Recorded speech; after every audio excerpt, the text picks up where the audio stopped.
ನಮಸ್ಕಾರ ಪ್ರಿಯ ವಿದ್ಯಾರ್ಥಿಗಳೇ, ಸಂವೇದ ತರಗತಿಗಳ ಘಟಕ 3 ಅವಧಿ 4 ಈ ಒಂದು ತರಗತಿಗೆ ಎಲ್ಲರಿಗೂ ಸ್ವಾಗತ. ನಾವೀಗಾಗಲೇ 2 ಚರಾಕ್ಷರಗಳಿರುವ ರೇಖಾತ್ಮಕ ಸಮೀಕರಣಗಳ ಜೋಡಿ ಈ ಘಟಕಕ್ಕೆ ಸಂಬಂಧಪಟ್ಟಂಗೆ ಸಾಕಷ್ಟು ವಿಚಾರಗಳನ್ನು ಚರ್ಚೆ ಮಾಡಿದ್ವಿ. ಹಿಂದಿನ ತರಗತಿನಲ್ಲಿ ಏನೆಲ್ಲ ಚರ್ಚೆ ಮಾಡಿದ್ವಿ ಅಂತ ಒಂದು ಮೆಲುಕು ಹಾಕ್ತಾ ಬರೋಣ.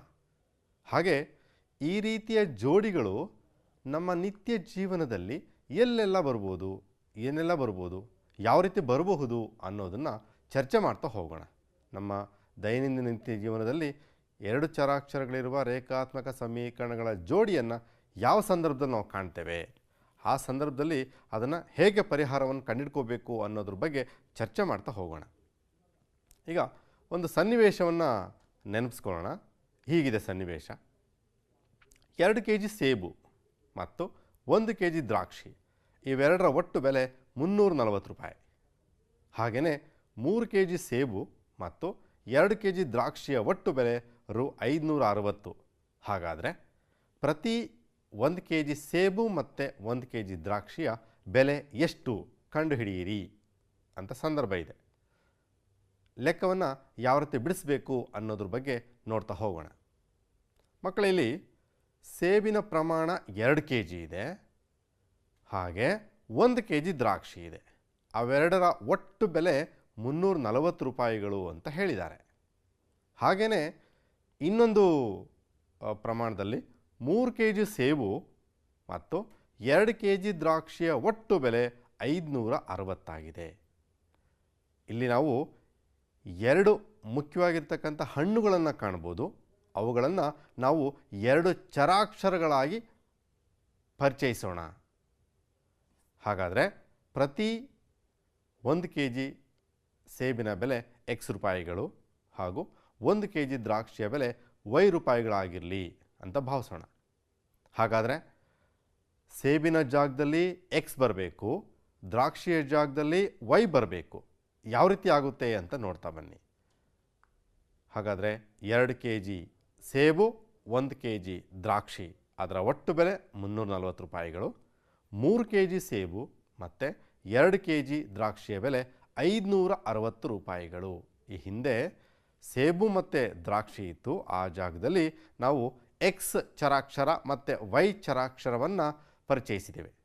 ಹಾಗಾದರೆ ಮೊದಲನೇ ಒಂದು ಸನ್ನಿವೇಶಕ್ಕೆ ಸಂಬಂಧಪಟ್ಟಂಗೆ ಒಂದು ರೇಖಾತ್ಮಕ ಸಮೀಕರಣ ಬರುತ್ತೆ. ಎರಡನೇ ಸನ್ನಿವೇಶಕ್ಕೆ ಸಂಬಂಧಪಟ್ಟಂಗೆ ಎರಡನೇ ರೇಖಾತ್ಮಕ ಸಮೀಕರಣವನ್ನು ನಾವು ಪಡ್ಕೋಬೋದು. ಯಾವ ಥರ ಬರುತ್ತೆ ರೇಖಾತ್ಮಕ ಸಮೀಕರಣ? 2 ಇಂಟು ರೂಪಾಯಿಗಳು X ಅಂದರೆ ಅರ್ಥ ಅದು 2X ಅಂತ. 2X + Y = 340 ಮೊದಲನೇ ಸನ್ನಿವೇಶಕ್ಕೆ. ಹಾಗೆಯೇ ಎರಡನೇ ಸಂದರ್ಭದಲ್ಲಿ ನಾವು ಸಮೀಕರಣವನ್ನು ಈ ಥರ ಪಡ್ಕೋಬೋದು. ಅಲ್ಲಿ ಮೊದಲನೇ ಸಮೀಕರಣ ಬಂದಿದೆಯಲ್ವ, ಅದನ್ನು ಸಮೀಕರಣ 1 ಅಂತ ಹೇಳೋಣ. ಹಾಗೆಯೇ ಎರಡನೇ ಸಂದರ್ಭಕ್ಕೆ ಸಮೀಕರಣ ಈ ರೀತಿ ಪಡ್ಕೋಬೋದು. 3X + 2Y = 560 ಅಂತ ಬರುತ್ತೆ. ಅದು ಸಮೀಕರಣ 2 ಅಂತ ಹೇಳೋಣ. ಈಗ 2 ಸನ್ನಿವೇಶಗಳಿಗೆ 2 ಸಮೀಕರಣಗಳು ಸಿಕ್ಕಿದೆ. ನಾವೀಗ ಆ 2 ಸಮೀಕರಣಗಳನ್ನು ಬಿಡಿಸಬೇಕು. ಬಿಡಿಸೋದಂದರೆ ಅರ್ಥ X ಮತ್ತು Y ಬೆಲೆಗಳನ್ನು ಕಂಡುಹಿಡ್ಕೊಂಡು ಹೋಗಬೇಕು. ನಾವು ಹಿಂದೆ ಗೊತ್ತಿದೆ ನಮಗೆ, ಸಮೀಕರಣಗಳನ್ನು ಬಿಡಿಸಬೇಕಾದ್ರೆ ಪರಸ್ಪರ ವರ್ಜಿಸುವ ವಿಧಾನ ಅಥವಾ ನಕ್ಷಾ ವಿಧಾನವನ್ನು ಬಳಸ್ಬೋದು. ನಾವಿಲ್ಲಿ ವರ್ಜಿಸುವ ವಿಧಾನದ ಮುಖಾಂತರ ಈ 2 ಸಮೀಕರಣಗಳ ಜೋಡಿಯನ್ನು ಬಿಡಿಸೋಣ. ವರ್ಜಿಸುವ ವಿಧಾನ ಬಳಕೆ ಮಾಡಬೇಕು ಅಂದರೆ ನಾವು ಸಂಖ್ಯಾ ಸಹಗುಣಕಗಳನ್ನು ನೋಡಬೇಕು. 2 ರೇಖಾತ್ಮಕ ಸಮೀಕರಣಗಳಲ್ಲಿ ಯಾವುದಾದ್ರೂ ಒಂದು ಚರಾಕ್ಷರದ ಸಂಖ್ಯಾ ಸಹಗುಣಕ ಸಮ ಇದೆಯಾ ಪರೀಕ್ಷೆ ಮಾಡಿ. ಇದೆಯಾ ಅಲ್ಲಿ? ಇಲ್ಲ. Xನ ಚರಾಕ್ಷರನೂ ಸಮ ಇಲ್ಲ, Y ಚರಾಕ್ಷರದ ಸಹಗುಣಕನೂ ಸಮ ಇಲ್ಲ. ಹಾಗಾದರೆ ನಾವು ಯಾವುದಾದ್ರೂ ಒಂದು ಚರಾಕ್ಷರದ ಸಂಖ್ಯಾ ಸಹಗುಣಕವನ್ನು ಸಮ ಮಾಡ್ಕೋಬೇಕು. ಯಾವ ರೀತಿ ಸಮ ಮಾಡ್ಕೋಬೇಕು ಅಂದರೆ ಎರಡನೇ ಸಮೀಕರಣ ನೋಡಿ. ಆ ಎರಡನೇ ಸಮೀಕರಣದಲ್ಲಿ 2Y ಅಂತ ಇದೆ, ಮೊದಲನೇ ಸಮೀಕರಣದಲ್ಲಿ ಬರೀ Y ಮಾತ್ರ ಇದೆ. ಹಾಗಾದರೆ Y ಸ್ಥಾನದಲ್ಲಿ ನಮಗೆ 2Y ಬರೋ ಹಾಗೆ ಮಾಡ್ಕೋಬಹುದು. ಯಾವ ರೀತಿ ಮಾಡ್ಕೋಬೇಕು? ಸಮೀಕರಣ 1ಅನ್ನು 2ರಿಂದ ಗುಣಾಕಾರ ಮಾಡಬೇಕು. ಸಮೀಕರಣ 1ರ ಪ್ರತಿ ಪದವನ್ನು 2ರಿಂದ ಗುಣಿಸ್ತೇವೆ. ಅಂದರೆ 2ರಿಂದ ಮೊದಲನೇ ಪದ, 2ರಿಂದ ಎರಡನೇ ಪದ, 2ರಿಂದ ಮೂರನೇ ಪದ, ಆ ರೀತಿ ಗುಣಾಕಾರ ಮಾಡಿದ್ರೆ ನಮಗೆ ಸಿಗ್ತಕ್ಕಂಥ ಸಮೀಕರಣ ಈ ರೀತಿ ಬಂದಿರುತ್ತೆ. 4X + 2Y = 680 ಅಂತ ಬರುತ್ತೆ. ಇದನ್ನು ಸಮೀಕರಣ 3 ಅಂತ ಹೇಳೋಣ. ಈಗ ನಾವು ಸಮೀಕರಣ 2 ಮತ್ತು 3 ಬಿಡಿಸ್ಬೇಕು. ಈಗ ನೋಡಿ, ಸಮೀಕರಣ 2 ಮತ್ತು ಸಮೀಕರಣ 3ರಲ್ಲಿ ಯಾವ ಚರಾಕ್ಷರದ ಸಂಖ್ಯಾ ಸಹಗುಣಕ ಸಮ ಇದೆ ಅಂತ ನೀವೇ ಹೇಳ್ಬೋದು. ಯಾವ್ದು ಹೇಳಿ? ವೈ ಚರಾಕ್ಷರದ ಸಂಖ್ಯಾ ಸಹಗುಣಕ ಸಮ ಇದೆ. 2ರಲ್ಲೂ 2 ಅಂತ ಇದೆ. ಹಾಗಾದರೆ ನಾವು ಅವೆರಡನ್ನ ಒಂದಕ್ಕೊಂದು ಬಿಡಿಸೋಣ. ಯಾವ ರೀತಿ ಬಿಡಿಸ್ಬೇಕು? ಸಮೀಕರಣ 3 ಬರ್ಕೊಂಡ್ವಿ, ಅದ್ರ ಕೆಳಗಡೆ ಸಮೀಕರಣ 2 ಬರ್ಕೊಂಡಿದ್ದೀವಿ. ಅವೆರಡನ್ನು ಬಿಡಿಸ್ಬೇಕಾದ್ರೆ ಕೂಡಬೇಕು ಅಥವಾ ಕಳಿಬೇಕು. ಕೂಡೋದು ಅಥವಾ ಕಳೆಯೋದು ಯಾವ ಥರ ನಿರ್ಧಾರ ಮಾಡಬೇಕು? ಅವುಗಳ ಚಿಹ್ನೆಗಳಿಗೆ ಅನುಗುಣವಾಗಿ. ಹಾಗಾದರೆ 2y ಎರಡೂ ಸಮೀಕರಣಗಳಲ್ಲಿ ಪ್ಲಸ್ ಚಿಹ್ನೆಯನ್ನು ಹೊಂದಿದೆ. ಪ್ಲಸ್ ಚಿಹ್ನೆ ಅಥವಾ 2 ಮೈನಸ್ ಆಗಿದ್ರೆ ನಾವು ಆ ಎರಡು ಸಮೀಕರಣಗಳನ್ನು ಕಳೆಯುವ ಮುಖಾಂತರ ಒಂದಕ್ಕೊಂದು ಬಿಡಿಸ್ತೇವೆ. ಕಳಿಬೇಕಾದ್ರೆ ನಾವು ಚಿಹ್ನೆಗಳನ್ನು ಬದಲಾವಣೆ ಮಾಡ್ತೀವಿ. ಅಂದರೆ ಕೆಳಭಾಗದಲ್ಲಿರ್ತಕ್ಕಂತಹ ಸಮೀಕರಣದ ಚಿಹ್ನೆಗಳು ಬದಲಾವಣೆ ಆಗಬೇಕು. 3 ಪದಗಳಿಗೆ ಪ್ಲಸ್ ಚಿಹ್ನೆ ಇತ್ತು, ಅದು 3 ಪದಗಳ ಚಿಹ್ನೆ ಮೈನಸ್ ಆಗಬೇಕು. ಅಂದರೆ ಪ್ಲಸ್ 3x ಇದ್ದಿದ್ದು ಮೈನಸ್ 3x ಆಯಿತು, ಪ್ಲಸ್ 2y ಇದ್ದಿದ್ದು ಮೈನಸ್ 2y ಆಯಿತು. ಅಂತಿಮವಾಗಿ ಪ್ಲಸ್ 560 ಅಂತ ಇತ್ತು, ಅದು ಮೈನಸ್ 560 ಅಂತ ಆಯಿತು. ಈಗ ನಾವು ಆ ಎರಡೂ ಸಮೀಕರಣಗಳಲ್ಲಿ ಒಂದನ್ನೊಂದು ಕಳೆದಾಗ 2y ಮತ್ತು 2y ಕ್ಯಾನ್ಸಲ್ ಆಗುತ್ತೆ. ಕ್ಯಾನ್ಸಲ್ ಆದರೆ ಉಳ್ಕೊಳ್ತಕ್ಕಂಥದ್ದು 4xಲ್ಲಿ ಮೈನಸ್ 3xನ್ನು ಕಳೆದ್ರೆ 1x ಅಂತ ಬರುತ್ತೆ. ಬಲಭಾಗದಲ್ಲಿ 680ರಲ್ಲಿ 560 ಕಳೆದ್ರೆ 120 ಅಂತ ಬರುತ್ತೆ. ಹಾಗಾದರೆ ಎಕ್ಸ್ನ ಬೆಲೆ 120 ಅಂತ ಬಂತು. ಒಂದು ಚರಾಕ್ಷರದ ಬೆಲೆ ಪಡ್ಕೊಂಡ್ವಿ. ಲೆಕ್ಕ ಮುಕ್ತಾಯ ಆಗಿಲ್ಲ ಇನ್ನೂ. ನಾವು ವೈ ಚರಾಕ್ಷರದ ಬೆಲೆಯನ್ನು ಪಡ್ಕೋಬೇಕು. ಹಾಗಾದರೆ ಯಾವ ಥರ ಮಾಡ್ಕೋಬೇಕು? ವೈ ಚರಾಕ್ಷರದ ಬೆಲೆಯನ್ನು ನಾವು ಯಾವುದಾದ್ರೂ ಒಂದು ಸಮೀಕರಣದಲ್ಲಿ ಹಾಕಬೇಕು. ಯಾವ ಸಮೀಕರಣದಲ್ಲಿ ಹಾಕೋಣ? ಮೊದಲನೇ ಸಮೀಕರಣದಲ್ಲಿ ಹಾಕೋಣ. ಅಂದರೆ ಎಕ್ಸ್ ಬೆಲೆ 120ಅನ್ನು ಸಮೀಕರಣ 1ರಲ್ಲಿ ಆದೇಶ ಮಾಡಿದ್ರೆ ಯಾವ ಥರ ಬರುತ್ತೆ? ಎಕ್ಸ್ ಜಾಗದಲ್ಲಿ 120 ಹಾಕಿ ಏನಂತ ಬರ್ಕೋಬೋದು? 2 × 120 ಪ್ಲಸ್ ವೈ ಈಕ್ವಲ್ ಟು 340 ಅಂತ ಬರುತ್ತೆ. ಸೊ 2 × 120 ಅಂದರೆ 240 ಪ್ಲಸ್ ವೈ ಈಕ್ವಲ್ ಟು 340. 240ಅನ್ನು ಬಲಭಾಗಕ್ಕೆ ವರ್ಗಾಯಿಸಿ, ಅದು ಮೈನಸ್ 240 ಅಂತ ಬರುತ್ತೆ. ಹಾಗಾದರೆ ವೈನ ಬೆಲೆ 340 ಮೈನಸ್ 240. ಅವೆರಡನ್ನು ಒಂದಕ್ಕೊಂದು ಕಳೆದ್ರೆ ವೈ ಬೆಲೆ 100 ಅಂತ ಬಂತು. ಎಕ್ಸ್ ಬೆಲೆ 120 ಬಂದಿದೆ, ವೈ ಬೆಲೆ 100 ಬಂದಿದೆ ಅಂದರೆ ಅರ್ಥ 1 kg ಸೇಬಿನ ಬೆಲೆ ರು 120 ಮತ್ತು 1 kg ದ್ರಾಕ್ಷಿಯ ಬೆಲೆ ರು 100 ರೂಗಳು. ಈ ರೀತಿಯಾಗಿ ನಾವು ಸಮಸ್ಯೆಯನ್ನು ಬಿಡಿಸ್ತಾ ಬರಬಹುದು. ಮತ್ತೊಂದು ಪ್ರಸಂಗವನ್ನು ತಗೊಳ್ಳೋಣ. ಮತ್ತೊಂದು ಸನ್ನಿವೇಶದಲ್ಲಿ ಪ್ರಶ್ನೆ ಈ ಥರ ಇದೆ, ಸಂದರ್ಭ ಈ ಥರ ಇದೆ. 10ನೇ ತರಗತಿಯ 10 ವಿದ್ಯಾರ್ಥಿಗಳು ಒಂದು ಗಣಿತ ರಸಪ್ರಶ್ನೆಯಲ್ಲಿ ಭಾಗವಹಿಸ್ತಾರೆ. ಆ 10 ವಿದ್ಯಾರ್ಥಿಗಳ ಸಂಖ್ಯೆ ಒಂದು ನಿಬಂಧನೆಯ ಮುಖಾಂತರ ಹೇಳಿದ್ದಾರೆ. ಹುಡುಗಿಯರ ಸಂಖ್ಯೆಯು ಹುಡುಗರ ಸಂಖ್ಯೆಗಿಂತ 4 ಹೆಚ್ಚಾಗಿದೆ. ಅಂದರೆ ಹುಡುಗಿಯರು ಹುಡುಗರಿಗಿಂತ 4 ಮಂದಿ ಹೆಚ್ಚಾಗಿದ್ದಾರೆ. ಹಾಗಾದರೆ ರಸಪ್ರಶ್ನೆಯಲ್ಲಿ ಭಾಗವಹಿಸಿದ್ದ ಹುಡುಗರ ಮತ್ತು ಹುಡುಗಿಯರ ಸಂಖ್ಯೆ ಎಷ್ಟು ಅಂತ ಕಂಡುಹಿಡಿಬೇಕು. ಒಟ್ಟಾರೆ 10 ವಿದ್ಯಾರ್ಥಿಗಳು 10ನೇ ತರಗತಿಯವರು ಒಂದು ಕ್ವಿಝಲ್ಲಿ ರಸಪ್ರಶ್ನೆಯಲ್ಲಿ ಭಾಗವಹಿಸ್ತಾರೆ. ಅವುಗಳಲ್ಲಿ ಹುಡುಗಿಯರ ಸಂಖ್ಯೆ ಹುಡುಗರಿಗಿಂತ 4 ಹೆಚ್ಚಾದರೆ ಆ ರಸಪ್ರಶ್ನೆಯಲ್ಲಿ ಭಾಗವಹಿಸಿದ್ದ ಹುಡುಗರ ಮತ್ತು ಹುಡುಗಿಯರ ಪ್ರತ್ಯೇಕವಾಗಿ ಸಂಖ್ಯೆಗಳನ್ನು ಕಂಡುಹಿಡಿಯಿರಿ ಅಂತ ಕೇಳಿದ್ದಾರೆ. ನಾವು ಮೊದಲನೇದಾಗಿ ಹುಡುಗರ ಸಂಖ್ಯೆಯನ್ನು ಎಕ್ಸ್ ಅಂತ ತಗೋಬೇಕು, ಹುಡುಗಿಯರ ಸಂಖ್ಯೆಯನ್ನು ವೈ ಅಂತ ತಗೋಬೇಕು. ಒಟ್ಟಾರೆ ಸಂಖ್ಯೆ ಆ ಒಂದು ರಸಪ್ರಶ್ನೆಯಲ್ಲಿ ಭಾಗವಹಿಸಿರ್ತಕ್ಕಂಥ ವಿದ್ಯಾರ್ಥಿಗಳ ಒಟ್ಟು ಸಂಖ್ಯೆ 10. ಹಾಗಾದರೆ ಎಕ್ಸ್ ಸಂಖ್ಯೆಯ ಹುಡುಗರು ಮತ್ತು ವೈ ಸಂಖ್ಯೆಯ ಹುಡುಗಿಯರು ಒಟ್ಟು ಸಂಖ್ಯೆ ಸೇರಿಕೊಂಡ್ರೆ 25 ಆಗುತ್ತೆ. ಹಾಗಾದರೆ ಅವೆರಡು ಚರಾಕ್ಷರಗಳನ್ನು ಏನು ಮಾಡಬೇಕು? ಕೂಡಿಸ್ಬೇಕು. X plus y equal to 10 ಅಂತ ಬರುತ್ತೆ. ಒಟ್ಟಾರೆ ಎಕ್ಸ್ ಚರಾಕ್ಷರ ಮತ್ತು ವೈ ಚರಾಕ್ಷರವನ್ನು ಕೂಡಿದಾಗ ನಮಗೆ ಒಟ್ಟಾರೆ 10 ಅಂತ ಬರುತ್ತೆ. ಒಟ್ಟು 10 ವಿದ್ಯಾರ್ಥಿನಿಯರಿದ್ದರು. ಹಾಗೆಯೇ ಅಲ್ಲೊಂದು ನಿಬಂಧನೆಯನ್ನು ಕೊಟ್ಟಿದ್ದಾರೆ. ಏನಂತ? ರಸಪ್ರಶ್ನೆಯಲ್ಲಿ ಭಾಗವಹಿಸಿರ್ತಕ್ಕಂಥ ವಿದ್ಯಾರ್ಥಿಗಳಲ್ಲಿ ಹುಡುಗಿಯರು ಹುಡುಗರಿಗಿಂತ 4 ಮಂದಿ ಹೆಚ್ಚಾಗಿದ್ದಾರೆ ಅಂತ ಹೇಳಿದ್ದಾರೆ. ಇಲ್ಲಿ ಕೊಟ್ಟಿರ್ತಕ್ಕಂಥ ಸಮೀಕರಣ ನಮಗೇನು ಬಂದಿದೆ, ಆ ಎರಡು ಒಟ್ಟು ಸಂಖ್ಯೆ 10 ಅಂತ ಇದೆ. X plus y equal to 10 ಅನ್ನೋದನ್ನು ಸಮೀಕರಣ 1 ಅಂತ ಹೇಳೋಣ. ನಂತರ ಇದೇ ಪ್ರಶ್ನೆಯಲ್ಲಿ ಒಂದು ಎರಡನೇ ನಿಬಂಧನೆ ಕೊಟ್ಟಿದ್ದಾರೆ. ಹುಡುಗಿಯರು ಹುಡುಗರಿಗಿಂತ 4 ಮಂದಿ ಹೆಚ್ಚಾಗಿದ್ದಾರೆ ಅಂತ. ಅಂದರೆ ಹುಡುಗಿಯರು ವೈ ಈಕ್ವಲ್ ಟು ಹುಡುಗರಿಗಿಂತ 4 ಮಂದಿ ಹೆಚ್ಚಾಗಿದ್ದಾರೆ ಅಂದರೆ ಪ್ಲಸ್ 4, ಎಕ್ಸ್ಗಿಂತ ಪ್ಲಸ್ 4 ಹೆಚ್ಚಾಗಿದೆ. ಅಂದರೆ ಸಮೀಕರಣ ಈ ಥರ ಬರುತ್ತೆ, y equal to x plus 4 ಅಂತ ಬರುತ್ತೆ. ಅದನ್ನು ನಾವು ರೇಖಾತ್ಮಕ ಸಮೀಕರಣ ರೂಪಕ್ಕೆ ತೊಗೊಂಬಂದರೆ x minus y equal to -4 ಅಂತ ಬರುತ್ತೆ. ಇದನ್ನು ಸಮೀಕರಣ 2 ಅಂತ ಹೇಳೋಣ. ಸಮೀಕರಣ 1 ಬಂತು, ಹಾಗೆಯೇ ಸಮೀಕರಣ 2 ಬಂತು. ಈ ಎರಡು ಸಮೀಕರಣಗಳನ್ನು ನಾವು ಪರಸ್ಪರ ವರ್ಜಿಸುವ ವಿಧಾನದಿಂದ ಬಿಡಿಸಬೇಕು.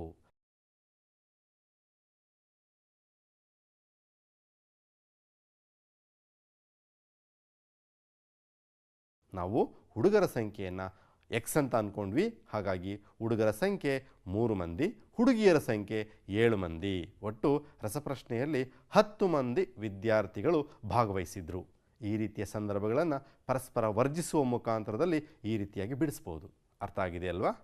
ಮುಂದಿನ ಒಂದು ಸನ್ನಿವೇಶವನ್ನು ಜ್ಞಾಪಿಸ್ಕೊಳ್ಳೋಣ. ಮುಂದಿನ ಒಂದು ಸನ್ನಿವೇಶದಲ್ಲಿ ಸಂದರ್ಭ ಹೀಗಿದೆ. 5 ವರ್ಷಗಳ ನಂತರ ಜೇಕಬ್ರ ವಯಸ್ಸು ಅವರ ಮಗನ ವಯಸ್ಸಿನ 3ರಷ್ಟು ಇರುತ್ತದೆ. 5 ವರ್ಷಗಳ ಹಿಂದೆ ಜೇಕಬ್ರ ವಯಸ್ಸು ಅವರ ಮಗನ ವಯಸ್ಸಿನ 7ರಷ್ಟಿತ್ತು. ಹಾಗಾದರೆ ಅವರಿಬ್ಬರ ಈಗಿನ ವಯಸ್ಸುಗಳನ್ನು ಕಂಡುಹಿಡಿಯಿರಿ.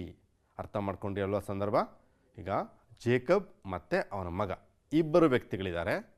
5 ವರ್ಷದ ಹಿಂದೆ 5 ವರ್ಷದ ನಂತರ ಎಷ್ಟಿತ್ತು ಅಂತಕ್ಕಂಥ ಒಂದು ಸಂದರ್ಭಕ್ಕೆ ಅನುಗುಣವಾಗಿ ಈ ಒಂದು ಸಂದರ್ಭ ಇದೆ. ಮಕ್ಕಳ ಈ ತಿರಿ ಅರ್ಥೈಸ್ಕೊಳ್ಳೋಣ. 5 ವರ್ಷಗಳ ನಂತರ ಅಂದರೆ ಮುಂದೆ ಬರಬಹುದಾದ ಒಂದು ವಯಸ್ಸನ್ನು ನಾವು ಸೇರಿಸ್ಬೇಕು, ಪ್ಲಸ್ ಮಾಡ್ಕೋತೀವಿ. ಹಿಂದಿನ ವಯಸ್ಸನ್ನು ಹೇಳಿದಾಗ ನಮ್ಮ ಹಿಂದೆ ಅಂತ ಅಂದರೆ ನಾವು ವಯಸ್ಸನ್ನು ಮೈನಸ್ ಮಾಡಬೇಕು, ಕಳಿಬೇಕು. ಯಾವ ಥರ ಮಾಡಬೇಕು ಅಂತ ನೋಡ್ತಾ ಬರೋಣ. ಮೊದಲು ಜೇಕಬ್ನ ವಯಸ್ಸು ಎಕ್ಸ್ ವರ್ಷಗಳಾಗಿರಲಿ ಅಂತ ಭಾವಿಸೋಣ. ಹಾಗೆಯೇ ಅವ್ರ ಮಗನ ವಯಸ್ಸು ವೈ ವರ್ಷಗಳಾಗಿರಲಿ ಅಂತ ಭಾವಿಸೋಣ. ಜೇಕಬ್ನ ವಯಸ್ಸು ಎಕ್ಸ್ ವರ್ಷಗಳು, ಮಗನ ವಯಸ್ಸು ವೈ ವರ್ಷಗಳು. ಅವೆರಡೂ ಈಗಿನ ವಯಸ್ಸು. ಹಾಗಾದರೆ ಈ ಥರ ಅರ್ಥೈಸ್ಕೊಳ್ಳೋಣ. ಜೇಕಬ್ರ ವಯಸ್ಸು ಅಂದರೆ ಜೇಕಬ್ರ ಈಗಿನ ವಯಸ್ಸು ಎಕ್ಸ್ ವರ್ಷಗಳು ಅಂತ ಹೇಳೋಣ. ಹಾಗೆಯೇ ಮಗನ ವಯಸ್ಸನ್ನು ವೈ ವರ್ಷಗಳು ಅಂತ ಕರೆಯೋಣ. ಇಲ್ಲಿ 2 ನಿಬಂಧನೆ ಇದೆ. ಯಾವುದದು 2 ನಿಬಂಧನೆ ಅಂದರೆ 5 ವರ್ಷಗಳ ನಂತರ. 5 ವರ್ಷ ಆದ ನಂತರ ಎಷ್ಟಿರುತ್ತೆ ಅಂತ. 5 ವರ್ಷ ಆದ ನಂತರ ಅಂದರೆ ಆ ವರ್ಷಗಳನ್ನು ನಾವು ಕೂಡಿಸ್ಬೇಕು ಈಗಿನ ವಯಸ್ಸಿಗೆ. ಈಗಿನ ವಯಸ್ಸು ಎಕ್ಸ್ ಅಂತ ಇದೆ, ಆ ವಯಸ್ಸಿಗೆ ಎಕ್ಸ್ ಅಂತ ಇತ್ತು, ಆ ಎಕ್ಸ್ಗೆ ಪ್ಲಸ್ ಮಾಡ್ಕೋತಾ ಇದ್ದೀವಿ. ಎಷ್ಟು ವರ್ಷ? 5 ವರ್ಷಗಳನ್ನು ಪ್ಲಸ್ ಮಾಡ್ಕೋಬೇಕು. ಯಾಕೆ 5ನ್ನು ಪ್ಲಸ್ ಮಾಡ್ಕೋಬೇಕು ಅಂದರೆ 5 ವರ್ಷ ಕಳೆದ ನಂತರ ಎಷ್ಟಾಗಿರುತ್ತೆ ವಯಸ್ಸು ಅಂದರೆ ನಂತರದ ವಯಸ್ಸನ್ನು ನಾವು ಕೂಡಿಸ್ತಾ ಇದ್ದೀವಿ, ಇಲ್ಲಿ ಕೂಡಿಸ್ಲೇಬೇಕು. ಹಾಗೆಯೇ ಮಗನ ವಯಸ್ಸು ವೈ ಇತ್ತು, ಅದಕ್ಕೆ 5 ವರ್ಷದ ನಂತರ ಅಂತ ಹೇಳಿದ್ದಾರೆ, ಪ್ಲಸ್ ಮಾಡ್ತಾ ಇದ್ದೀವಿ 5ಅನ್ನು.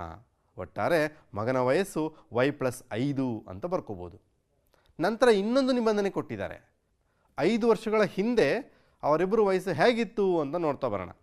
5 ವರ್ಷದ ಹಿಂದೆ ಅಂದರೆ 5ಅನ್ನು ಕಳಿಬೇಕು. ಪ್ರೆಸೆಂಟ್ ಈಗಿನ ವಯಸ್ಸಲ್ಲಿ 5ಅನ್ನು ಕಳಿಬೇಕಲ್ಲಿ. ಅಂದರೆ ಈಗಿನ ವಯಸ್ಸು ಎಕ್ಸ್ ಅಂತ ಇದೆ, ಅದರಲ್ಲಿ ಮೈನಸ್ ಮಾಡಬೇಕು. ಎಷ್ಟನ್ನು ಅಂದರೆ 5ಅನ್ನು ಮೈನಸ್ ಮಾಡ್ತಾ ಇದ್ದೀವಿ. ಹಾಗೆಯೇ ಮಗನ ವಯಸ್ಸು ಮಗನ ವಯಸ್ಸು ವೈ ವರ್ಷಗಳು ಅಂತ ಇತ್ತು, ಅದರಲ್ಲೂ ಸಹ ನಾವು ಮೈನಸ್ ಮಾಡಬೇಕು 5ಅನ್ನು. ಹಾಗಾದರೆ 5 ವರ್ಷಗಳ ಹಿಂದೆ ಜೇಕಬ್ರ ವಯಸ್ಸು ಎಕ್ಸ್ ಮೈನಸ್ 5 ವರ್ಷ, ಅವರ ಮಗನ ವಯಸ್ಸು ವೈ ಮೈನಸ್ 5 ವರ್ಷಗಳಾಗಿತ್ತು. ಈಗ ಮತ್ತೆ ಸನ್ನಿವೇಶಕ್ಕೆ ಬರೋಣ. 5 ವರ್ಷಗಳ ನಂತರ ಮಗನ ವಯಸ್ಸು ಮತ್ತು ಜೇಕಬ್ರ ವಯಸ್ಸು ಅವರಿಬ್ಬರ ವಯಸ್ಸನ್ನು ಸಂಬಂಧ ಕಲ್ಪಿಸಿದ್ದಾರೆ. ಯಾವ ಥರ ಅಂದರೆ 5 ವರ್ಷಗಳ ನಂತರ ಜೇಕಬ್ನ ವಯಸ್ಸು ಮಗನ ವಯಸ್ಸಿನ 3 ಪಟ್ಟಿರುತ್ತೆ ಅಂತ ಹೇಳಿದ್ದಾರೆ. ಅಂದರೆ ಜೇಕಬ್ರ ವಯಸ್ಸು ಮಗನ ವಯಸ್ಸಿನ 3 ಪಟ್ಟಕ್ಕೆ ಸಮ ಇದೆ. ಜೇಕಬ್ರ ವಯಸ್ಸು ಈಕ್ವಲ್ ಟು 3 ಇಂಟು ಮಗನ ವಯಸ್ಸು ಅಂದರೆ ಮಗನ ವಯಸ್ಸಿನ 3ರಷ್ಟು ಜೇಕಬ್ರ ವಯಸ್ಸಿಗೆ ಸಮ ಆಗಿದೆ. ಹಾಗಾದರೆ ಇಲ್ಲೊಂದು ಸಮೀಕರಣ ಬರೋ ರೀತಿ ಮಾಡ್ಕೋಬೋದು. ಹೇಗೆ? ಜೇಕಬ್ರ ವಯಸ್ಸು 5 ವರ್ಷಗಳ ನಂತರ ಎಷ್ಟಿತ್ತು ಅಂತ ನಾವು ಹಿಂದೆ ಹೇಳಿದ್ದೀವಿ, ಅಂದರೆ ಎಕ್ಸ್ ಪ್ಲಸ್ 5 ಅಂತ ಆಗಿದೆ. ಈಕ್ವಲ್ ಟು 3ರಷ್ಟು 3 ಪಟ್ಟು ಅಂದರೆ 3ರಿಂದ ಗುಣಾಕಾರ ಮಾಡಿ ಅಂತ. ಮಗನ ವಯಸ್ಸು 5 ವರ್ಷಗಳ ನಂತರ ವೈ ಪ್ಲಸ್ 5 ಆಗಿರುತ್ತೆ. ಇಲ್ಲಿ ನಾವು ರೇಖಾತ್ಮಕ ಸಮೀಕರಣ ತಗೊಂಡು ಬರೋಣ. ಯಾವ ರೀತಿ? ಎಕ್ಸ್ ಪ್ಲಸ್ 5 ಹಾಗೆ ಇರಲಿ, 3 ಮತ್ತು ವೈಯನ್ನು ಗುಣಿಸಿ 3y ಬರುತ್ತೆ, ಪ್ಲಸ್ 3 5 15 ಅಂತ ಬರುತ್ತೆ. ಇಲ್ಲಿ ವೈ ಚರಾಕ್ಷರ ಎಡಭಾಗಕ್ಕೆ ಬರಲಿ, 5ಅನ್ನು ಬಲಭಾಗಕ್ಕೆ ವರ್ಗಾಯಿಸಿ. X minus 3y equal to 15 minus 5 ಅಂತ ಬರುತ್ತೆ. ಇಲ್ಲಿ 15 ಮತ್ತು 5 ಕಳೆದ್ರೆ X minus 3y equal to 10 ಅಂತ ಬಂತು. ಇದನ್ನು ಸಮೀಕರಣ 1 ಅಂತ ಕರ್ಕೊಳ್ಳೋಣ. ಅಂದರೆ 5 ವರ್ಷಗಳ ನಂತರ ಎಂಬ ನಿಬಂಧನೆಗೆ ಸಮೀಕರಣ 1 ಸಿಕ್ಕಿದೆ ನಮಗೆ. ಹಾಗೆ ಇನ್ನೊಂದು ನಿಬಂಧನೆ ಕೊಟ್ಟಿದ್ದಾರೆ. ಏನದು? 5 ವರ್ಷಗಳ ಹಿಂದೆ ಅವರಿಬ್ಬರು ವಯಸ್ಸು ಎಷ್ಟಿತ್ತು ಅಂತ ನೀವು ಆಗಲೇ ನಾವು ಅರ್ಥೈಸ್ಕೊಂಡ್ವಿ. ಎಷ್ಟಿತ್ತು? ಜೇಕಬ್ನ ವಯಸ್ಸು ಅವರ ಮಗನ ವಯಸ್ಸಿನ 7ರಷ್ಟಿತ್ತು. 7 ಪಟ್ಟಿತ್ತು ಮಗನ ವಯಸ್ಸಿನ.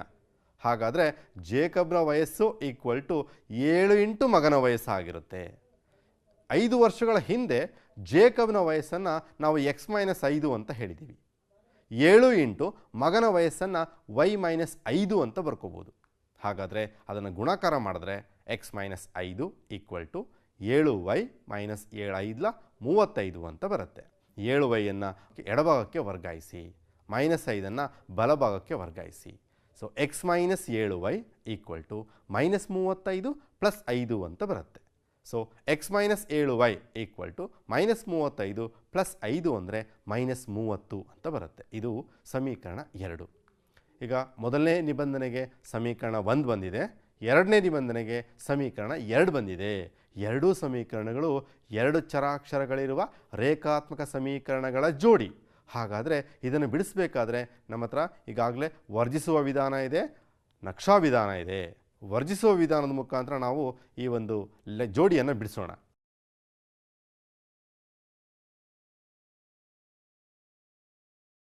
ಹಾಗಾದರೆ ಎಕ್ಸ್ನ ಬೆಲೆ 40, ವೈನ ಬೆಲೆ 10 ಅನ್ನೋದು ಈಗಿನ ಅವರಿಬ್ಬರ ವಯಸ್ಸುಗಳು. ಜೇಕಬ್ರ ಈಗಿನ ವಯಸ್ಸು 40 ವರ್ಷಗಳು, ಅವರ ಮಗನ ಈಗಿನ ವಯಸ್ಸು 10 ವರ್ಷಗಳು. ಈಗ ನಾವು ಕೊಟ್ಟಿರೋ ನಿಬಂಧನೆಗೆ ತಾಳೆ ನೋಡಿ ಮಾಡೋಣ. ಆ ಕೊಟ್ಟಿರೋ ನಿಬಂಧನೆಗೆ ತಾಳೆ ಹಾಕಿದ್ರೆ ಸರಿ ಬರುತ್ತೋ ಇಲ್ಲೋ ಅಂತ ಪರೀಕ್ಷೆ ಮಾಡೋಣ.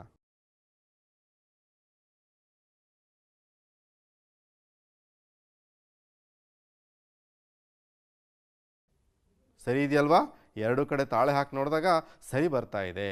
ಹಾಗಾದರೆ ಅವರಿಬ್ಬರ ಈಗಿನ ವಯಸ್ಸು, ಜೇಕಬ್ನ ವಯಸ್ಸು 40 ವರ್ಷಗಳು, ಅವನ ಮಗನ ಈಗಿನ ವಯಸ್ಸು 10 ವರ್ಷಗಳು. ಅರ್ಥ ಆಗಿದೆ ಅಲ್ವಾ? ಮುಂದಿನ ಒಂದು ಸಂದರ್ಭವನ್ನು ನೆನಪಿಸ್ಕೊಳ್ಳೋಣ. ಸಂದರ್ಭ ಹೀಗಿದೆ. ಮೀನಾಳು ರು 2000 ಹಿಂಪಡೆಯಲು ಬ್ಯಾಂಕಿಗೆ ಹೋದಳು. ಅವಳು ಬ್ಯಾಂಕ್ನ ಕ್ಯಾಶಿಯರ್ ಬಳಿ ಹೋಗಿ ರು 50 ಮತ್ತು ರು 100 ಮುಖಬೆಲೆ ನೋಟುಗಳನ್ನು ಮಾತ್ರ ನೀಡೋದಕ್ಕೆ ಕೇಳಿಕೊಂಡ್ಳು. ಅವಳು ಒಟ್ಟಾರೆ 25 ನೋಟುಗಳನ್ನು ಪಡೆದರೆ 50 ರೂಪಾಯಿ ಮತ್ತು 100 ರೂಪಾಯಿ ಮುಖಬೆಲೆಯ ನೋಟುಗಳ ಸಂಖ್ಯೆಯನ್ನು ಪ್ರತ್ಯೇಕವಾಗಿ ಕಂಡುಹಿಡಬೇಕು. 50 ರೂಪಾಯಿ ನೋಟುಗಳ ಸಂಖ್ಯೆ ಎಷ್ಟಿತ್ತು, ಹಾಗೆಯೇ 100 ರು ಮುಖಬೆಲೆಯ ನೋಟುಗಳ ಸಂಖ್ಯೆ ಎಷ್ಟಿತ್ತು ಅನ್ನೋದನ್ನು ಕಂಡುಹಿಡಬೇಕು. ಮಕ್ಕಳು, ಇಲ್ಲಿ ಹಿಂದಿನ ಲೆಕ್ಕ ಮಾಡಿದ್ವಲ್ಲ, ಅದೇ ಥರನೇ ಈ ಲೆಕ್ಕನೂ ಮಾಡ್ತೇವೆ. ಹೇಗೆ ಅಂದರೆ, ನಾವು ಒಟ್ಟಾರೆ 50 ರು ನೋಟುಗಳ ಸಂಖ್ಯೆಯನ್ನು ಎಕ್ಸ್ ಅಂತ ಭಾವಿಸೋಣ. ಹಾಗೆಯೇ 100 ರು ನೋಟುಗಳ ಸಂಖ್ಯೆಯನ್ನು ವೈ ಅಂತ ಭಾವಿಸೋಣ. ಈಗಾಗಲೇ ಗೊತ್ತಿದೆ, ಒಟ್ಟು ಅವಳು ಪಡೆದಿರ್ತಕ್ಕಂಥ ನೋಟುಗಳ ಸಂಖ್ಯೆ 25 ಇದೆ. 25 ಇದೆ ಅಂದರೆ ಅವೆರಡೂ ನೋಟುಗಳ ಸಂಖ್ಯೆ ಮಾಡಿದ್ರೆ ಪ್ಲಸ್ ಮಾಡಿಕೊಂಡ್ರೆ 25 ಬರಬೇಕು. ಅಂದರೆ x plus y is equal to 25 ಅಂತ ಬರುತ್ತೆ. ಇದನ್ನು ಸಮೀಕರಣ 1 ಅಂತ ಹೇಳೋಣ.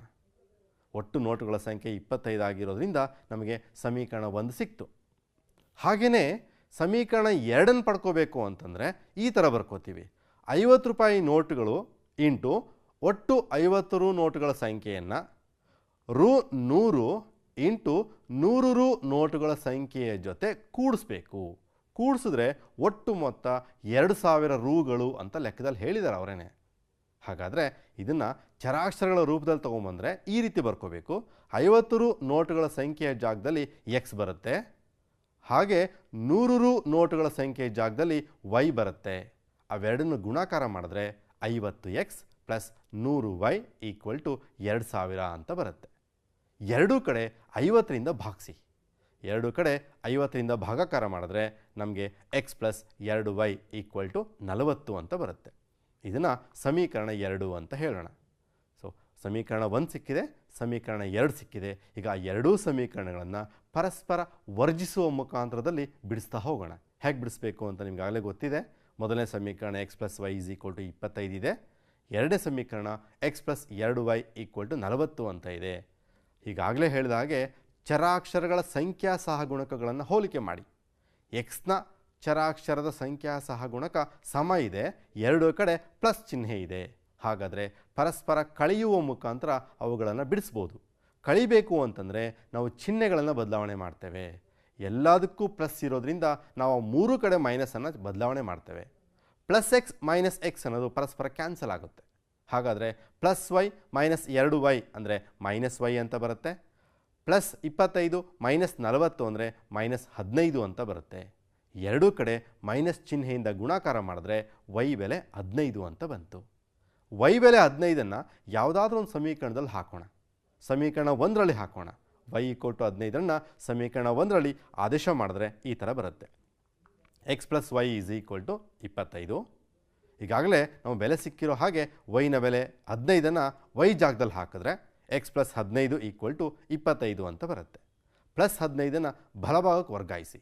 x = 25 - 15 ಅಂತ ಬರುತ್ತೆ. ಪರಸ್ಪರ ಕಳಿಬೇಕು ಅವೆರಡೂ ಕಡೆ. 25 - 15 ಅಂದರೆ ಎಕ್ಸ್ನ ಬೆಲೆ 10 ಅಂತ ಬರುತ್ತೆ. ಎಕ್ಸ್ ಬೆಲೆ 10 ಮತ್ತು ವೈ ಬೆಲೆ 15 ಅಂತಕ್ಕಂಥದ್ದು ನೋಟುಗಳ ಸಂಖ್ಯೆ. ಹಾಗಾದರೆ ಮೀನಾಳು ರು 50 ಮುಖಬೆಲೆಯ 10 ನೋಟುಗಳನ್ನು ಪಡಿತಾಳೆ. ಹಾಗೆಯೇ ರು 100 ಮುಖಬೆಲೆಯ 15 ನೋಟುಗಳನ್ನು ಪಡ್ಕೊಳ್ತಾಳೆ. ಒಟ್ಟಾರೆ ನೋಟುಗಳ ಸಂಖ್ಯೆ 25 ಅಂತ ಗೊತ್ತಾಗುತ್ತೆ. ಇದು ಮತ್ತೊಂದು ಸನ್ನಿವೇಶ. ಹಾಗೆಯೇ ಇನ್ನೊಂದು ಸನ್ನಿವೇಶದಲ್ಲಿ ಇದೇ ರೀತಿಯ ಚರಾಕ್ಷರಗಳ ರೇಖಾತ್ಮಕ ಸಮೀಕರಣವನ್ನು ಬಿಡಿಸೋದಕ್ಕೆ ಮುಂಚೆ ಒಂದು ಚಟುವಟಿಕೆಯನ್ನು ನೋಡೋಣ. ಚಟುವಟಿಕೆ ಹೀಗಿದೆ. ಮಕ್ಕಳೇ, 2 ಅಂಕೆಯ ಸಂಖ್ಯೆ ಹೇಗಿರುತ್ತೆ ಅಂತ ನಿಮಗೆ ಪರಿಚಯ ಇದೆ. ಉದಾಹರಣೆಗೆ ಇಲ್ಲಿ 48 ಅಂತ ಒಂದು ಸಂಖ್ಯೆ ತಗೊಂಡಿದ್ದೀನಿ. 2 ಅಂಕೆಯ ಸಂಖ್ಯೆ ಅಂದರೆ ಇದಕ್ಕೆ ಸ್ಥಾನ ಬೆಲೆಯಲ್ಲಿ ನೋಡಿದಾಗ ಬಿಡಿ ಸ್ಥಾನದಲ್ಲಿ 8 ಇದೆ, 10ರ ಸ್ಥಾನದಲ್ಲಿ 4 ಇದೆ. ಇದನ್ನು ವಿಸ್ತರಿಸಿದ ರೂಪದಲ್ಲಿ ಬರೆಯೋದು ಹೇಗೆ ಅಂತ ಗೊತ್ತಿದೆ. 10ರ ಸ್ಥಾನದಲ್ಲಿರೋ ಅಂಕೆ ಇಂಟು 10 ವಿಸ್ತರಿಸಿದ ರೂಪಕ್ಕೆ ಈ ರೀತಿ ಬರ್ಕೋಬೋದು. 10ರ ಸ್ಥಾನ ಇಂಟು 4 ಪ್ಲಸ್ ಬಿಡಿ ಸ್ಥಾನ ಇಂಟು 8 ಅಂದರೆ 10 × 4 ಪ್ಲಸ್ 8 × 1 ಅಂತ ಬರುತ್ತೆ. ಇದನ್ನು ವಿಸ್ತರಿಸಿದ ರೂಪಕ್ಕೆ ಈ ರೀತಿಯಾಗಿ ನಾವು ಬರ್ಕೋಬೋದು.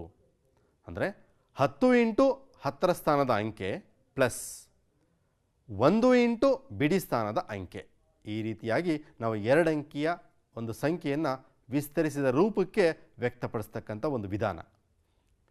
ಸಾಮಾನ್ಯವಾಗಿ ಈ ಥರದ್ದು ಯಾವುದೇ ಸಂಖ್ಯೆ 2 ಅಂಕೆಯ ಸಂಖ್ಯೆ ಕೊಟ್ಟರೆ ನಾವು ಈ ರೀತಿಯಾಗಿ ಬರ್ಕೋಬೋದು. ಹೇಗೆ ಅಂತಂದರೆ 10ರ ಸ್ಥಾನದಲ್ಲಿ x ಇದೆ, ಬಿಡಿ ಸ್ಥಾನದಲ್ಲಿ y ಇದೆ ಅಂತ ಭಾವಿಸೋಣ. ಅಂದರೆ xy ಅಂತಕ್ಕಂಥದ್ದು 2 ಅಂಕೆಯ ಒಂದು ಸಂಖ್ಯೆ. ಹಾಗಾದರೆ ಸಾಮಾನ್ಯವಾಗಿ xy 2 ಅಂಕೆಯ ಸಂಖ್ಯೆಯನ್ನು ವಿಸ್ತರಿಸಿದ ರೂಪದಲ್ಲಿ ಈ ಥರ ಬರ್ಕೋಬೋದು. ಹೇಗೆ ಅಂತಂದರೆ 10x + y. ಅರ್ಥ ಆಗಿದೆಯಲ್ವಾ? 10ರ ಸ್ಥಾನದ ಅಂಕೆ ಮತ್ತು ಬಿಡಿ ಸ್ಥಾನದ ಅಂಕೆ ಅವೆರಡನ್ನೂ ಒಟ್ಟಿಗೆ ಸೇರಿಸಿ 10x + y ಅಂತ ವಿಸ್ತರಿಸಿದ ರೂಪಕ್ಕೆ ಬರೀಬೋದು. ಇಷ್ಟಕ್ಕೆ ಸಂಬಂಧಪಟ್ಟಂಗೆ ಒಂದು ಸನ್ನಿವೇಶವನ್ನು ಜ್ಞಾಪಿಸ್ಕೊಳ್ಳೋಣ. ಸನ್ನಿವೇಶ ಹೀಗಿದೆ. 2 ಅಂಕೆಗಳ ಒಂದು ಸಂಖ್ಯೆ ಇದೆ. ಅದರ ಅಂಕೆಗಳನ್ನು ಪರಸ್ಪರ ಬದಲಾಯಿಸಬೇಕು, ಅದರ ಬದಲು ಮಾಡಬೇಕು. ಅಂದರೆ ಬಿಡಿ ಸ್ಥಾನ 10ರ ಸ್ಥಾನಕ್ಕೆ ಹೋಗಬೇಕು, 10ರ ಸ್ಥಾನ ಬಿಡಿ ಸ್ಥಾನಕ್ಕೆ ಬರಬೇಕು. ಈ ರೀತಿ ಬದಲಾಯಿಸಿ ಆ ಎರಡೂ ಸಂಖ್ಯೆಗಳನ್ನು ಕೂಡಿಸಿದ್ರೆ ಬರ್ತಕ್ಕಂಥ ಮೊತ್ತ 66. ಹಾಗೆಯೇ ಆ ಅಂಕೆಗಳ ನಡುವೆ ವ್ಯತ್ಯಾಸ 2 ಇದೆ. ಹಾಗಾದರೆ ಆ ಸಂಖ್ಯೆಗಳನ್ನು ಕಂಡುಹಿಡಿಯಿರಿ ಅಂತ ಲೆಕ್ಕ ಇದೆ. ಲೆಕ್ಕವನ್ನು ಈ ರೀತಿ ಬಿಡಿಸ್ತಾ ಹೋಗೋಣ. ನಾವು ಮೊದಲು ಆ 2 ಅಂಕೆಯ ಅಂಕೆ ಯಾವುದು ಅಂತ ಭಾವಿಸೋಣ. ಮೊದಲನೇ ಸಂಖ್ಯೆ xy ಆಗಿರಲಿ. ಎರಡನೇ ಸಂಖ್ಯೆ ಏನಾಗಬೇಕು? ಅದಲು ಬದಲು ಮಾಡಬೇಕು. ಅಂದರೆ x ಜಾಗಕ್ಕೆ y ಹೋಗಬೇಕು, y ಜಾಗಕ್ಕೆ x ಬರಬೇಕು. ಹಾಗಾದರೆ xy ಇದ್ದಿದ್ದು ಎರಡನೇ ಸಂಖ್ಯೆಯಾಗಿ yx ಆಗಿ ಪರಿವರ್ತಿಸ್ಬೋದು. ಈ 2 ಅಂಕೆಗಳನ್ನು ವಿಸ್ತರಿಸಿದ ರೂಪಕ್ಕೆ ಬರೀಬೇಕು. ಈಗಾಗಲೇ ಹಿಂದೆ ಚರ್ಚೆ ಮಾಡಿದ ಚಟುವಟಿಕೆಯಲ್ಲಿ xy ಅಂತ ಇದ್ದರೆ ಅದನ್ನು ನಾವು 10x + y ಅಂತ ವಿಸ್ತರಿಸಿದ ರೂಪದಲ್ಲಿ ಹೇಳ್ಬೋದು ಮೊದಲನೇ ಸಂಖ್ಯೆಯನ್ನು. ಹಾಗೆಯೇ ಎರಡನೇ ಸಂಖ್ಯೆಯ ವಿಸ್ತರಿಸಿದ ರೂಪ 10y + x ಅಂತ ಬರುತ್ತೆ. ಕೊಟ್ಟಿರ್ತಕ್ಕಂಥ 2 ಅಂಕೆಗಳು ನಾವೇನು ಅಂದ್ಕೊಂಡಿದ್ದೀವಿ ಅವುಗಳ ವಿಸ್ತರಿಸಿದ ರೂಪ. ಲೆಕ್ಕದಲ್ಲಿ ನಿಬಂಧನೆ ಕೊಟ್ಟಿದ್ದಾರೆ ದತ್ತ ಅವರೇ. ಈ 2 ಅಂಕೆಗಳ ಮೊತ್ತ 66 ಅಂತ ಹೇಳಿದ್ದಾರೆ. ಹಾಗಾದರೆ ಮೊದಲನೇ ಸಂಖ್ಯೆ ಪ್ಲಸ್ ಎರಡನೇ ಸಂಖ್ಯೆ = 66 ಅಂತ ಬರುತ್ತೆ. ಮೊದಲನೇ ಅಂಕೆ ಮತ್ತು ಎರಡನೇ ಅಂಕಿನಲ್ಲಿ 10x + x ಅಂತ ಇದೆ. ಅವೆರಡನ್ನು ಕೂಡಿಸಿದ್ರೆ 11x ಬರುತ್ತೆ. ಹಾಗೆಯೇ ಪ್ಲಸ್ y ಅನ್ನು 10yಗೆ ಕೂಡಿಸಿದ್ರೆ 11y ಬರುತ್ತೆ = 66. ಎರಡೂ ಕಡೆ 11ರಿಂದ ಭಾಗಿಸಿದ್ರೆ ನಮಗೆ x + y = 6 ಅಂತ ಬರುತ್ತೆ. ಅದು ಸಮೀಕರಣ 1 ಅಂತ ಬರುತ್ತೆ. ಈಗಾಗಲೇ ಒಂದು ನಿಬಂಧನೆ ಆಧಾರವಾಗಿ ಸಮೀಕರಣ 1 ಪಡ್ಕೊಂಡ್ವಿ. ಮತ್ತೊಂದು ನಿಬಂಧನೆ ಕೊಟ್ಟಿದ್ದಾರೆ, ಏನು, 2 ಸಂಖ್ಯೆಗಳ ನಡುವಿನ ವ್ಯತ್ಯಾಸ ಅಂತ ಹೇಳಿದ್ದಾರೆ. ಆ ಅಂಕೆಗಳ ವ್ಯತ್ಯಾಸ 2 ಇದೆ ಅಂತಂದರೆ ಆ ಅಂಕೆಗಳನ್ನು ಪರಸ್ಪರ ಕಳಿಬೇಕು. ಅಂದರೆ x minus y equal to 2 ಅಂತ ಬರುತ್ತೆ. ಅದು ಸಮೀಕರಣ 2 ಆಗಿರಲಿ. ಸಮೀಕರಣ 1 ಬಂದಿದೆ, ಸಮೀಕರಣ 2 ಬಂದಿದೆ. ಆ 2 ಸಮೀಕರಣಗಳನ್ನು ಪರಸ್ಪರ ಬಿಡಿಸ್ಬೇಕು ಅಂದರೆ ಮತ್ತೆ ನಾವು ವರ್ಜಿಸುವ ವಿಧಾನದ ಮುಖಾಂತರ 2 ಬೆಲೆಗಳನ್ನು ಕಂಡುಹಿಡ್ಕೋತೀವಿ. ಹೇಗೆ, ಮೊದಲನೇ ಸಮೀಕರಣ ಎಕ್ಸ್ ಪ್ಲಸ್ ವೈ ಅಂತ ಇದೆ, x plus y equal to 6 ಅಂತ ಇದೆ. ಎರಡನೇ ಸಮೀಕರಣ x minus y equal to 2 ಅಂತ ಇದೆ. ಈಗ ನಾವು ಸಂಖ್ಯಾ ಸಹಗುಣಕಗಳನ್ನು ನೋಡಿದ್ರೆ ವೈನ ಸಂಖ್ಯಾ ಸಹಗುಣಕ ಸಮ ಇದ್ದು ವಿರುದ್ಧ ಚಿಹ್ನೆಯನ್ನು ಹೊಂದಿದೆ. ಹಾಗಾಗಿ ಪರಸ್ಪರ ಕೂಡುವ ಮುಖಾಂತರ ಆ 2 ಸಮೀಕರಣಗಳನ್ನು ಬಿಡಿಸ್ಬೋದು. ಕೂಡಿಸಿದ್ರೆ plus y minus y cancel ಆಗುತ್ತೆ. ಹಾಗಾದರೆ ಎಕ್ಸ್ ಪ್ಲಸ್ ಎಕ್ಸ್ ಅಂದರೆ 2x ಅಂತ ಬರುತ್ತೆ. 6 ಪ್ಲಸ್ 2 ಅಂದರೆ 8 ಅಂತ ಬರುತ್ತೆ. 2 ಕಡೆ 2ರಿಂದ ಭಾಗಿಸಿದ್ರೆ ಎಕ್ಸ್ ಈಕ್ವಲ್ ಟು 4 ಅಂತ ಬಂತು. ಎಕ್ಸ್ ಬೆಲೆ 4ಅನ್ನು ಸಮೀಕರಣ 1ರಲ್ಲಿ ಆದೇಶ ಮಾಡಿ. ಸಮೀಕರಣ 1 ಏನು ಹೇಳುತ್ತೆ ಅಂದರೆ x plus y equal to 6 ಅಂತ ಇದೆ. ಎಕ್ಸ್ ಜಾಗದಲ್ಲಿ 4 ಹಾಕಿ, 4 ಪ್ಲಸ್ ವೈ ಈಕ್ವಲ್ ಟು 6. 4ಅನ್ನು ಬಲಭಾಗಕ್ಕೆ ವರ್ಗಾಯಿಸಿ, ವೈ ಈಕ್ವಲ್ ಟು 6 ಮೈನಸ್ 4 ಅಂತ ಬರುತ್ತೆ. 6ರಲ್ಲಿ 4ಅನ್ನು ಕಳೆದ್ರೆ ವೈನ ಬೆಲೆ 2 ಅಂತ ಬರುತ್ತೆ. ಹಾಗಾಗಿ ಎಕ್ಸ್ನ ಬೆಲೆ 4, ವೈನ ಬೆಲೆ 2 ಅಂದರೆ ನಮಗೆ ಬೇಕಾಗಿರ್ತಕ್ಕಂಥ ಆ ಸಂಖ್ಯೆ 42. ಯೋಚನೆ ಮಾಡಿ, ಆ 2 ಸಂಖ್ಯೆಗಳ ಮೊತ್ತ 6 ಇದೆ, ವ್ಯತ್ಯಾಸ 2 ಇದೆ. ಅರ್ಥ ಆಗಿದೆ ಅಲ್ವಾ? ಈ ರೀತಿಯ ಸನ್ನಿವೇಶಗಳು ನಮ್ಮ ನಿತ್ಯ ಜೀವನದಲ್ಲಿ ಬರ್ತಾ ಇರುತ್ತೆ. ಅಂದರೆ ಎಲ್ಲ ಸನ್ನಿವೇಶಗಳನ್ನು ಗಮನಿಸಿ, ಪ್ರತಿ ಸನ್ನಿವೇಶದಲ್ಲಿ 2 ಅಂಶ, 2 ವಸ್ತು, 2 ರೀತಿಯ ಅಂಶಗಳನ್ನು ಒಳಗೊಂಡಿದೆ. ಆ 2 ಅಂಶಗಳು, 2 ವಸ್ತುಗಳು, 2 ಚರಾಕ್ಷರಗಳನ್ನು ಹೇಳ್ತಾ ಇರುತ್ತೆ. ಹಾಗಾದರೆ ರೇಖಾತ್ಮಕ ಸಮೀಕರಣ ರೂಪಕ್ಕೆ ತೊಗೊಂಡು ಬಂದು ಅವುಗಳನ್ನು ಪರಸ್ಪರ ವರ್ಜಿಸುವ ಮುಖಾಂತರ ಬಿಡಿಸಿದ್ರೆ ನಾವು ಬೇಕಾಗಿರ್ತಕ್ಕಂಥ ಒಂದು ಸಮಸ್ಯೆಯನ್ನು ಸುಲಭೀಕರಿಸಿ ಎಕ್ಸ್ ಮತ್ತು ವೈ ಬೆಲೆಗಳನ್ನು ಕಂಡುಹಿಡ್ಕೋಬೋದು. ಮಾಡ್ತೀರಿ ಅಲ್ವಾ? ಸೊ ಇಷ್ಟೊತ್ತು ನಾವು ದೈನಂದಿನ ನಿತ್ಯ ಜೀವನದಲ್ಲಿ ರೇಖಾತ್ಮಕ ಸಮೀಕರಣಗಳನ್ನು ಯಾವ ರೀತಿ ಬಿಡಿಸಬೇಕು ಅಂತ ತಿಳ್ಕೊಂಡ್ವಿ. ಇದಕ್ಕೆ ಸಂಬಂಧಪಟ್ಟಂಗೆ ಕೆಲವೊಂದು ಲೆಕ್ಕಗಳನ್ನು ನಿಮಗೆ ಅಭ್ಯಾಸಕ್ಕೆ ಕೊಡ್ತಾ ಇದ್ದೇನೆ. ಮೊದಲನೇ ಲೆಕ್ಕ ಹೀಗಿದೆ, ಬರ್ಕೊಳ್ಳಿ. ಒಂದು ಕ್ರಿಕೆಟ್ ತಂಡದ ತರಬೇತುದಾರ 7 ಬ್ಯಾಟ್ಗಳು ಮತ್ತು 6 ಬಾಲ್ಗಳನ್ನು 3800 ರೂಪಾಯಿಗಳಿಗೆ ಖರೀದಿಸ್ತಾರೆ. ನಂತರ ಅವಳು 3 ಬ್ಯಾಟ್ಗಳು ಮತ್ತು 5 ಬಾಲ್ಗಳನ್ನು ರು 1750ಕ್ಕೆ ಕೊಳ್ಳುತ್ತಾಳೆ. ಹಾಗಾದರೆ ಪ್ರತಿ ಬ್ಯಾಟ್ನ ಹಾಗೂ ಪ್ರತಿ ಬಾಲ್ನ ಬೆಲೆ ಕಂಡುಹಿಡಿಯಿರಿ. ಇದು ಮೊದಲನೇ ಪ್ರಶ್ನೆ. ಎರಡನೇ ಪ್ರಶ್ನೆ ಹೀಗಿದೆ, 5 ವರ್ಷಗಳ ಹಿಂದೆ ನೂರಿಯ ವಯಸ್ಸು ಸೋನುಳ ವಯಸ್ಸಿನ 3ರಷ್ಟಿದೆ. 10 ವರ್ಷಗಳ ನಂತರ ನೂರಿಯ ವಯಸ್ಸು ಸೋನುಳ ವಯಸ್ಸಿನ 2ರಷ್ಟಿದ್ದರೆ ನೂರಿ ಮತ್ತು ಸೋನು ಇವರಿಬ್ಬರ ಈಗಿನ ವಯಸ್ಸುಗಳನ್ನು ಕಂಡುಹಿಡಿಯಿರಿ. ಈ 2 ಪ್ರಶ್ನೆಗಳು ಹಿಂದೆ ಮಾಡಿದ್ವಲ್ವಾ, ಅದೇ ಪ್ರಶ್ನೆಗಳ ಆಧಾರವಾಗಿದೆ. ಬಿಡಿಸಿ ನಿಮ್ಮ ಶಿಕ್ಷಕರ ಜೊತೆ ಚರ್ಚೆ ಮಾಡಿ. ಅರ್ಥ ಮಾಡ್ತೀರಿ ಅಲ್ವಾ? ಧನ್ಯವಾದಗಳು.